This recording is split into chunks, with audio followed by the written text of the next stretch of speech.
So thank you for coming. And okay, I'm very happy to speak about the law of attraction. It's something that I really speak a lot about this, but never really directly, I think. It's always mixed with something else. So this is a nice opportunity to tell you more about the secret behind the law of attraction. There are many secrets, actually, and one of them, in my opinion, is really a secret. I see another Sylvia here. I just going to mute. Okay, not sure what happened. Okay, yeah. Internet and technology. Okay, so let's explore a bit, because now, of course, everybody knows about this law. Well, we know that in nature we are many laws, and what reminds more of attraction actually is gravity. Or, well, when you have a magnet, of course, you can attract metal. So in nature, we have this phenomenon about attraction, you know. But when we speak about the law of attraction, like we attract what we want. And then in the last years, we hear also about we attract what we are. So it's not a new concept, because in many different ways and cultures and traditions, we already heard about that. Carl Gustav Jung, one of the fathers of the modern psychoanalysis, he started speaking about synchronicity. That is really similar. It means that you can meet, you can, if you want, attract, or you can align with events responding or corresponding to some inner changes. So there are many of these coincidences, which are a bit weird to be called really coincidences. And so we start wondering how we can call that. So synchronicity, for who is connected with Jung and psychology. We can speak about attraction, because in the fairy tales, you know that I am a kind of expert of about fairies, but this doesn't mean that you have to believe in fairies. I love to explore, really. So in many traditions and cultures, in myths, in mythology, in fairy tales, we have many magical beings responding in some way to human calls, and coming to rescue the hero, the damsel in distress, just like Cinderella. A fairy is coming and immediately everything, it's okay. In many traditions, we have not just fairy tales, but really beliefs about that. Beliefs about beings, invisible beings, surrounding us, even if we don't see them, and helping us sometimes just being naughty and doing messes with us. It's interesting to notice that there are rules. In every culture, the rules are all the same. There are rules to speak with them. There are rules in some way to connect with them. And the rules are about giving them very clear and specific directions. Otherwise, they can just do very creative things. And it's not exactly bringing to you what you need and what you want. So what I noticed that it's that this really is similar it's very similar to what happens in our physiology. Our brain is designed in such a way, so when we use words with a kind of multiple meaning, our brain really doesn't distinguish. As metaphors, our brain, it takes them like real things. A part of our brain really understands images, not what rationally we would like to transmit to it. There is a part really connected with imagery, images, myths. And this part is so close to our subconscious, unconscious. So there are many layers about the law of attraction. So let's explore why and when it doesn't work. Because I'm sure that if you are interested in that, it's because, well, maybe you want that this law work more in your life. You want it working more. Or maybe you have extraordinary experiences, or maybe you are trying desperately and there is something not working. It's a matter really of communication. And it doesn't matter if you are communicating to the universe, with the fairy or the genies, or just with your brain. The most important thing is that you use the right words. These make the difference. And the secret, the very, very deep secret, is that our brain is not designed to understand attraction. Attraction, yes, it can be attraction between two individuals, the chemistry. This is attraction, yes. Gravity is a form of attraction. Yeah, a magnet is very attractive. But about correspondences in between our brain and body, attraction it doesn't make really sense. Our brain, that part of our brain, understands really what belongs to our physiology. And in our physiology, just us, our brain, our body, that are the same, because you know the brain is part of the body. Well, attraction is something that is, it's like it doesn't vibrate. There is something missing.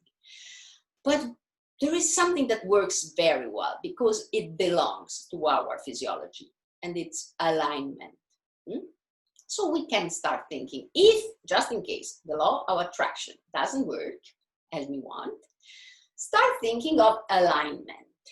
Like, imagine that instead of attract, you believe, and this is another secret, beliefs.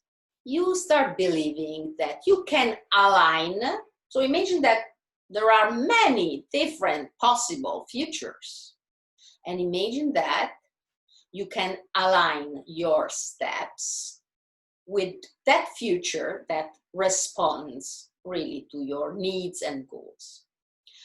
That is something more connected with our physiology. And why I'm speaking about physiology? Because our physiology is something that helps us to bypass all beliefs and all the possible conflicts.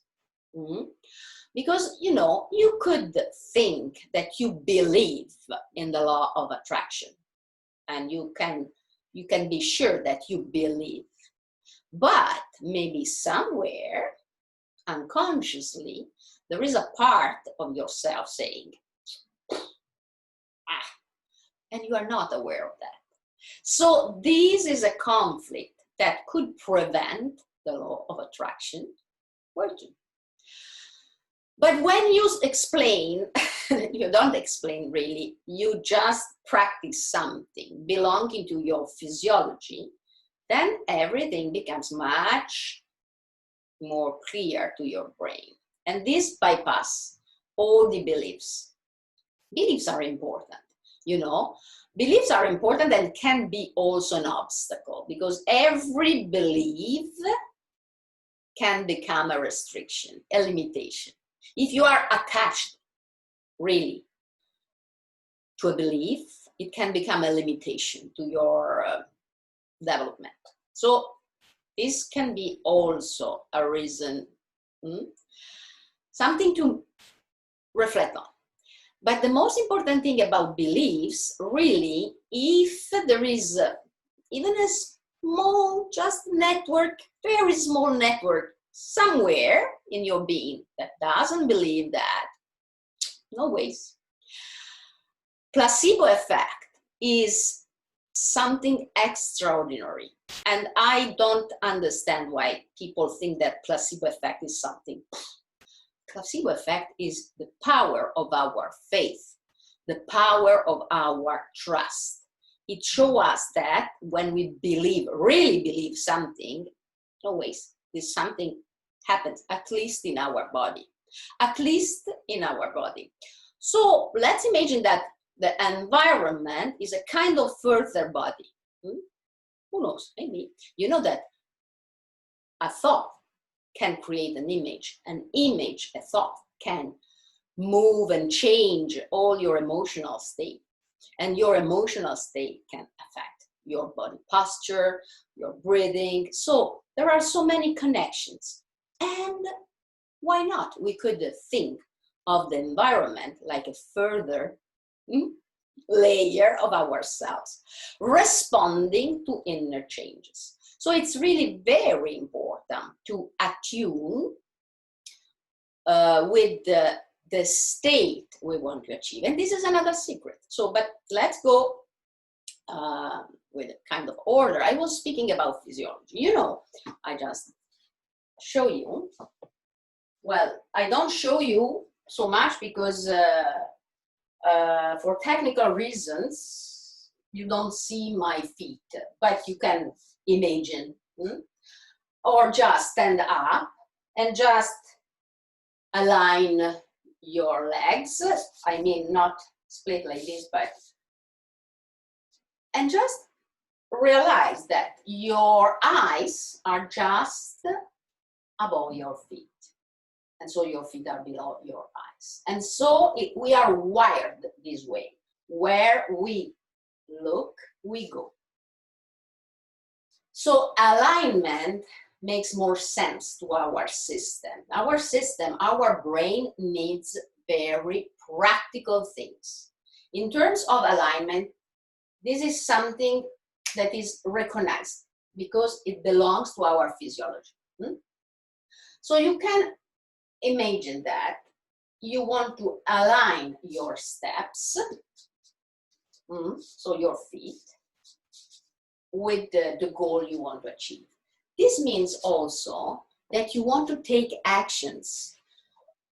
I don't think that just wishing or projecting your intention and not taking action will be beneficial. Because if you unconsciously, you wish something, but your actions are just going in another direction, it would be not so functional, right? So the most important thing, again, think of your body structure. This is really a secret. And some of you already know, because those of you already working with me, you know for sure, you remember, I already told you. Horses, if you ride a horse, horses are so sensitive, they can detect where you, or the rider, turn your head.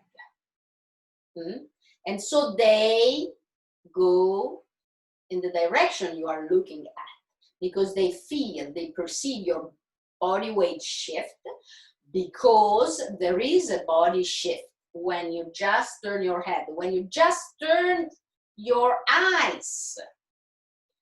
So if you keep looking in a direction that is the direction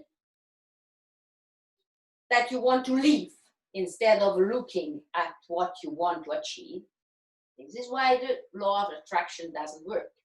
Because maybe you want to attract something beautiful and fulfilling, and you keep your attention on your worries. It doesn't work. Okay, but the law of attraction is not pretending that everything is perfect. It's not positive thinking.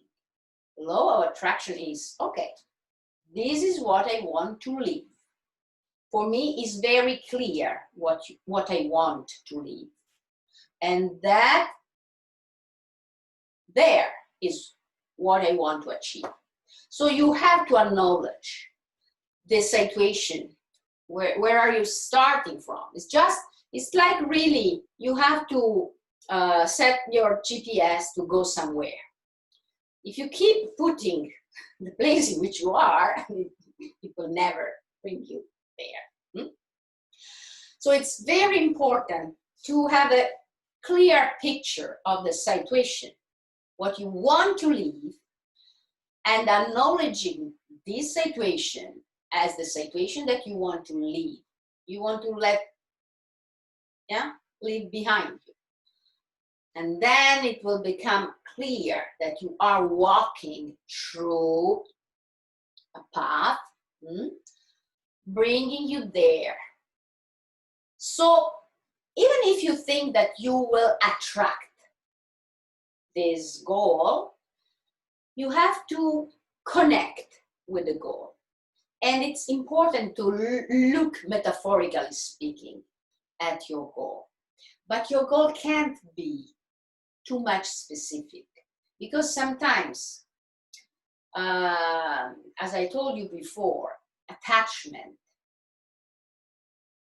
it doesn't work.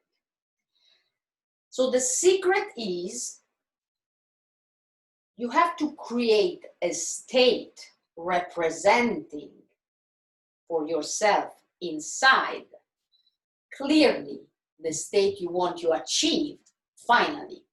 And it's not a matter of, it's a matter of practical states, but not necessarily of practical things. Because you don't know really what is good for you. And there is an intelligence. Call it the universe, call it God, goddess, the fairies, the genies, it doesn't matter. Call it your higher self. But there is always an intelligence within, outside, it doesn't matter. Doing its best to align your steps with the best. The point is, sometimes we don't know really what is our best. But what helps us create a bridge and bypass really all these possible conflicts is to focus on a specific state. When I say state, it's not a new car, a new computer, a new job, that job. Yes, you can keep it like, oh, I would like this, I would like that, I would like, you can keep it very clear. You can have your vision board, you can do everything. But then remember that your brain, for your brain, the compass, the GPS, is something more tangible than just an image of something practical, like something that you can create materially, practically. So your brain wants, I have the sun, I put the curtains, everything, but the sun keeps, well, it's nice, the sun, but it's interfering a bit with the recording anyway. I like it. So the point is, we have to focus on a state, an inner state. So imagine if you have a goal, if you have a specific goal, if you want to attract something in your life, start thinking how you can align your steps toward that goal. How you can create a kind of connection so that your goal can come to you, so you attract it if you prefer, or you point at this, at that, and you align with that. Just think of that. Think of how you could give a cue to your brain in order to make it understand the state you want to achieve. There is a secret in wording also. If you really have a practical desire, wish, and you want to see this wish come true, you can express gratitude as you already achieved that. And the best way, it's writing down something like, now that I have achieved that goal, and you write what it is, I feel grateful, because that now can be, it's in a present. This maybe is not that present, but it will be a future present. Or maybe better, having achieved my goal, I feel grateful, and then you make the list. This is the best way to word it. Having achieved my goal, having accomplished that task, having realized that thing, I'm feeling, and you describe, you write down, you really, it's an exercise. I'm giving you homework. So do that. Write down, having achieved, having accomplished, and then you have all the time. You can make 100 drafts, but the most important thing is that you focus, you align, you point your gaze so that everything else will align, not just the body. It works with your unconscious. And just in case you believe in fairies and genies, it works with them. I will explain this later. But anyway, the most important thing we want to achieve now is the way to speak very clearly with our brain, the unconscious part of the brain, so that all the system is really clearly informed about where you want to go, okay? And so you can bypass the conflicts. So how you create this inner state? You can make your list about how you think you would feel once the goal is accomplished, achieved, and everything. And so you start feeling, you start making a list of your feelings, but because this must be you. And don't put never other people in your wishes, or it's never about someone else. You can't attract the happiness of another person. You can ask to feel yourself serene about that person, but you can't ask anything for someone else. You can pray for them, it's okay, but never mix yourself with other people. Otherwise, it's like you are giving your center, you are moving your center to somewhere else, to someone else. No, it doesn't work this way. So you have really to invest on yourself and make a list of what you want to feel. How do you want to feel? And this is the magic trick. This is the magic, because once you start evoking, because it, a list is not, it's nothing. But then you start, okay, happy. What does it mean? What is happiness for you? Start evoking the feeling of happiness. Maybe it's enthusiasm, maybe it's passion, maybe it's just harmony. Start evoking in yourself what those words mean in order to help your physiology, your chemistry, change. And this will give to your brain a clear indication of what you want to achieve, how you'd want to feel. This is the most important thing. So yes, you can put images, but it's very important to focus on the state. Oh, Greta, oh yeah, I was surprised she didn't show up. Not yet. Yes, we missed you, everybody. No, yeah, she's a cat. She doesn't want to stay here. She wants us to do what she wants. Greta. So, yeah, sure. I know she wants to sit where I was sitting, and it's time for a cup of tea. So, I probably will leave her my place. Anyway, so this is my. I very often wonder if all this love for teapots and teacups is because I love this lamp. This is a gift from one of my teachers.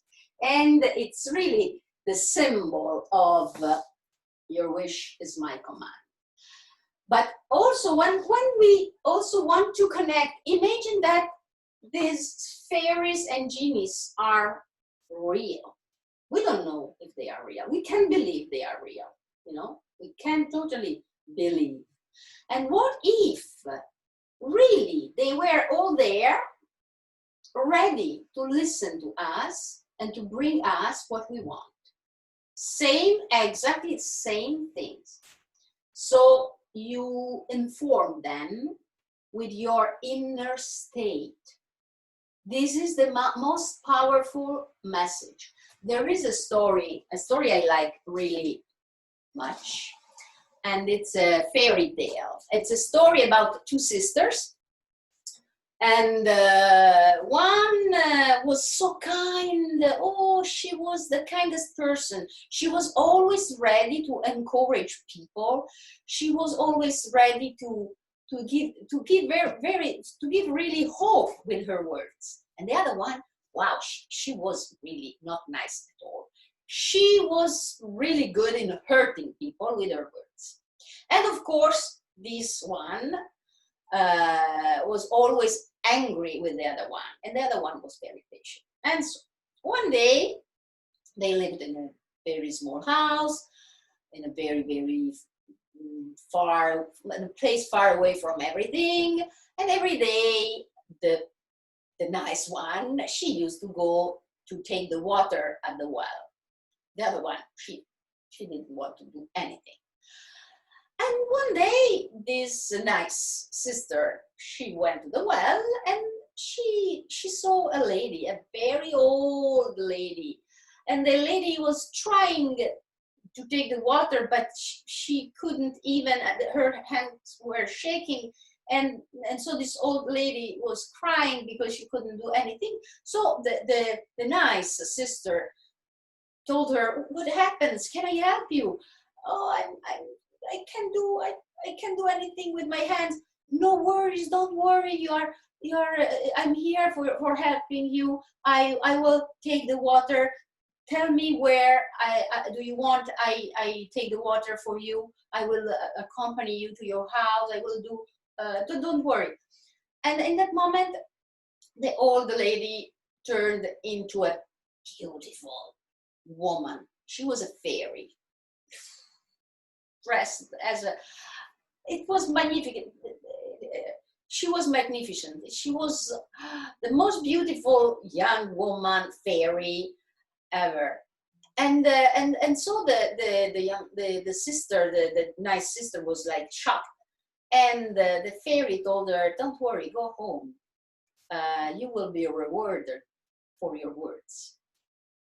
And she didn't understand very well, but it doesn't matter. She arrived at home and she forgot even the water. So the sister started yelling at her, "What are you doing? You forgot the water. You are crazy, stupid." And the sister started telling her, but something incredible happened. I met an old lady. I did my best to help the lady, but then she couldn't go ahead because from her mouth, for every word, a pearl, a diamond, something precious was like appearing from like this. And both, they were shocked. So the other sister pushed her away.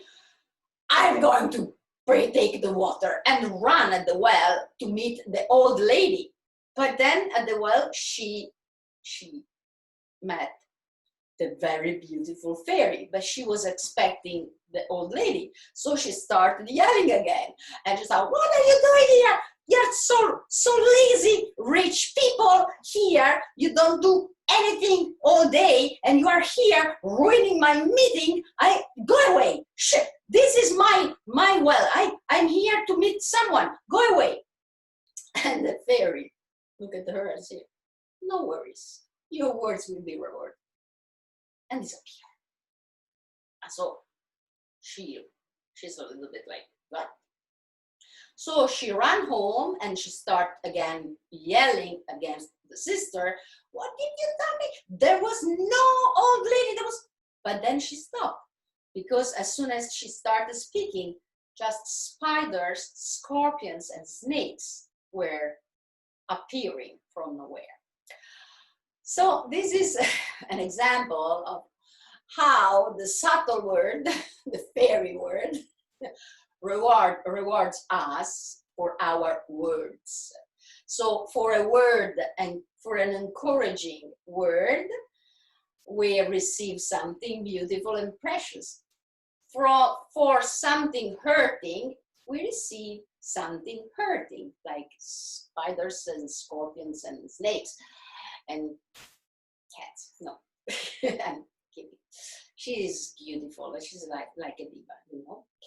So this is the point. The fairy dimension, just in case you believe in the fairy dimension, those beings, they always act as a mirror. They usually give back what a person produces. So if someone is light and does her best to create lightness, it's believed, they believe that those beings, they will bring lightness. But to those who create problems, troublemakers, or people hurting other people with their words, they will bring just troubles. So it's a bit like the karma law, you know, there is nothing new. So just in case you believe in the fairies and you think that you can attract all the good because there are the fairy listening you, you know, this is a fairy door. I paint fairies, but I don't know. I would say that I met them. I would say that, of course, I believe, but I can't say they are real because it's my belief, it's my experience, and they know. What I mean is that when you fight for a belief, it's not perceived as something harmonious. So remember that beliefs, as I told you before, are always related to experience. And the experience is different for everybody. So it's difficult to explain to someone who is blind what are the colors, what the colors are. It's not easy. It's like it's not easy to explain how we see the colors, perceive the colors. Because, for example, deaf people, they, in some way, they hear the vibrations, but it's different than our way. So we are all different because our settings are different. And then you have to understand what your brain likes most.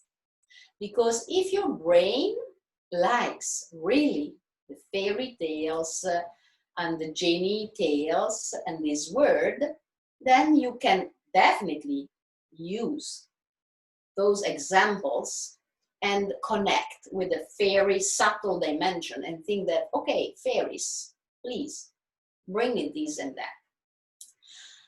But if you are more, if your background is more practical, maybe you can stick with the alignment that resonates also with our physical structure, and it's very practical.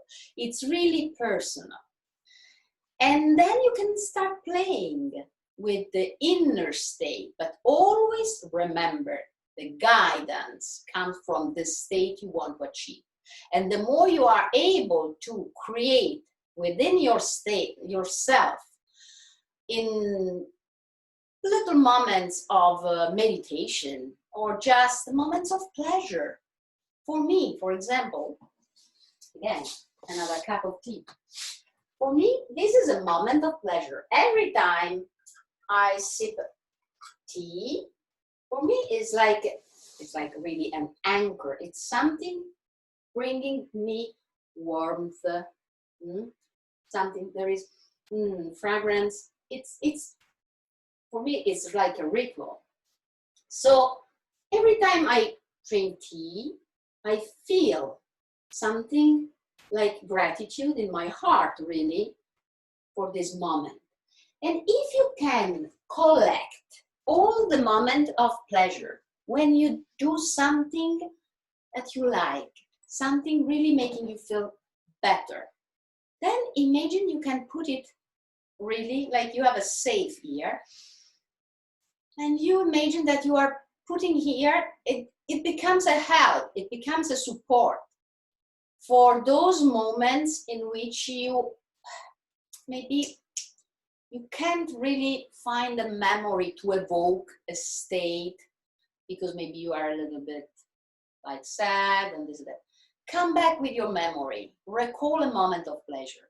This makes the difference. This makes the difference because otherwise, when you stay a long time in a heavy state, then it's like you start again align with the state you want to live. Because I don't think you want to align with a state that produces some worries or fears. Again, in order to make sure that you are pointing in the right direction, you have to acknowledge the state from which you are starting. That is not just pretend that the problem, they don't exist. No, everything is beautiful. But it's a matter of really discernment, okay? So you acknowledge the situation and you point toward your state and you take actions toward that state. You don't just stay there. It's true that sometimes you have just to create the state, and then even if you don't know practically which steps you can do to reach that goal, at least you know the steps to keep the state alive. This is the most important thing. And again, it's not about denying problems or pretend that everything is good. You know, when a pilot starts its training, and even when the pilots, you know, they have responsibilities, they are very well prepared to all the possible worst scenario, because they have to, they need a plan A, B, C, D. They need to know what to do just in case. But then, of course, when they take off, of course they nourish that state like, okay, everything will be okay. Everything will be fine. Everything will be perfect.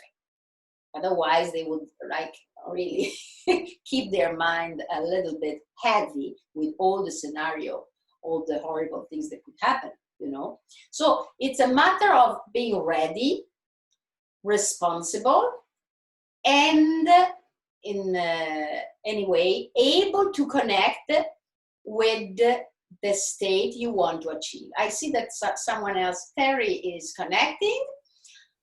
Hi, Terry. I don't know if you hear me. I have to put you. I'm happy to have you here. We are almost at the end, but anyway, I'm very happy to connect. Just I finish, and then I will give space to answer questions and answers. One more thing I want to say. It's about. I already told you about finding the words that can be understood. Be careful. I use this example. Sometimes I had a client and she's an artist, a performing artist, and she used to think that she wanted to make an impact on people. And so this was her mantra. But then at a certain point, she fell from an escalator. She was on the top and she fell. And like a domino effect, a lot of people. And then in that moment, everybody was okay. But during this fall, she realized that probably for her unconscious, the word impact was a bit tricky. And she realized that it's not that I meant when I thought of having impact on people. So she had to reword, find new words for her wish. And in order to express gratitude, remember what I told you before. In many spiritual traditions, the easiest way to have our prayers, to achieve our goals and dreams and this and that, it's to be thankful, to express gratitude.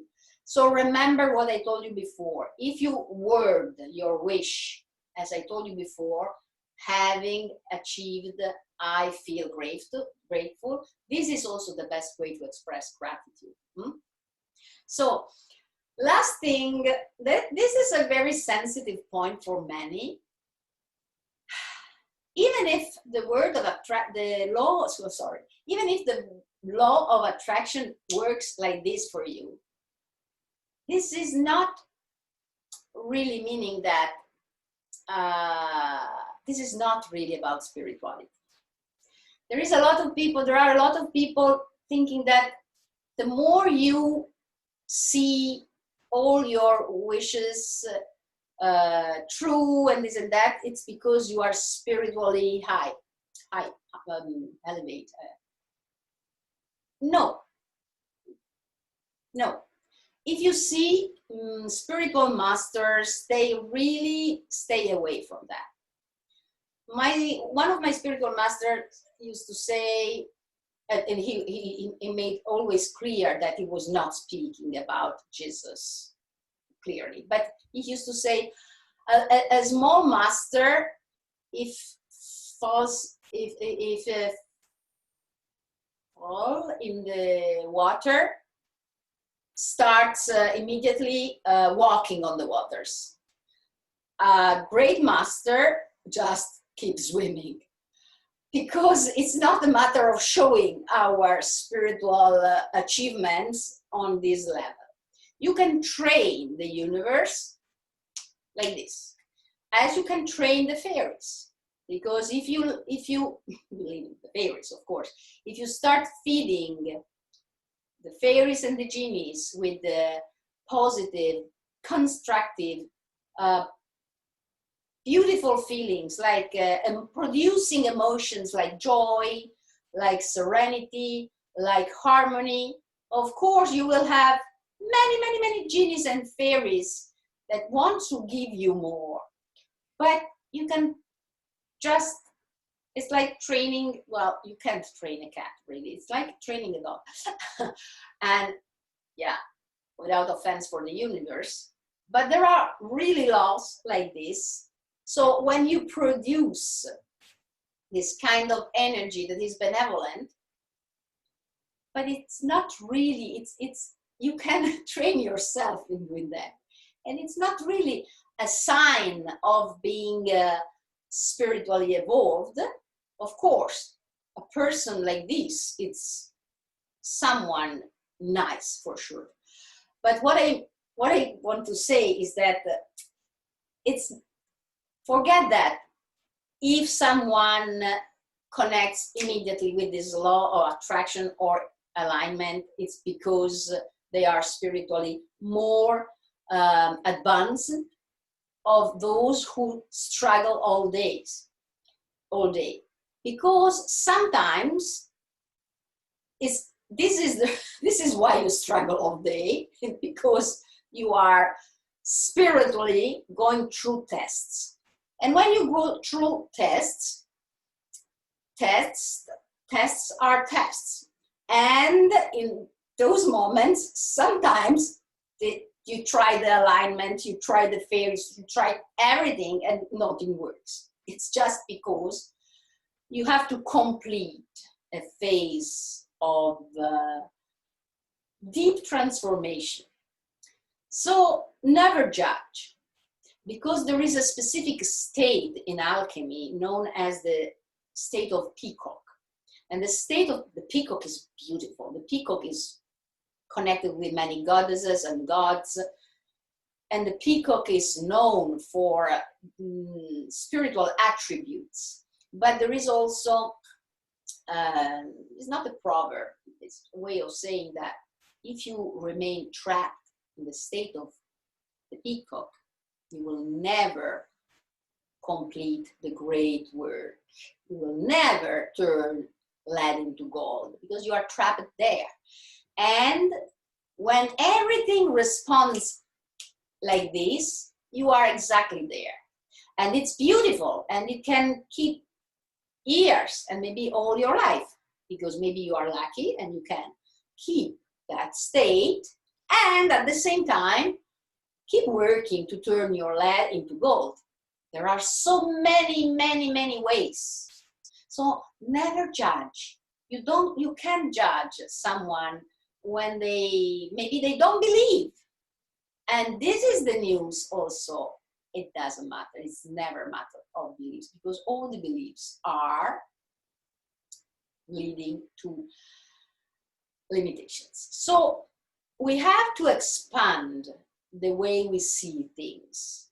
And the most important thing is that we keep within ourselves nurturing those states who potentially could attract the fairies, or the states that enable us to align with the goals we want to achieve. So yeah, I know that as an expert of this law, it's like I provoke a bit, but it's really funny, because it's all about beliefs, as I already told you. And if you look into ancient spiritual traditions, you see a lot of different shades, different colors. And at the end, it doesn't matter if you believe or not.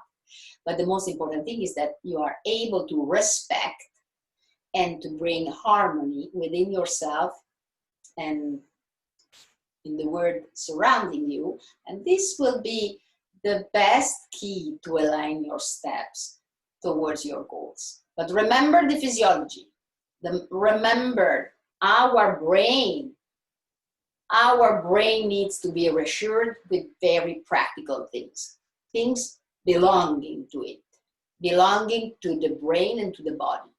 Because this is the tool, the instrument carrying our consciousness.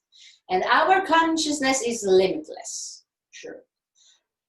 But anyway, we have to embody the consciousness.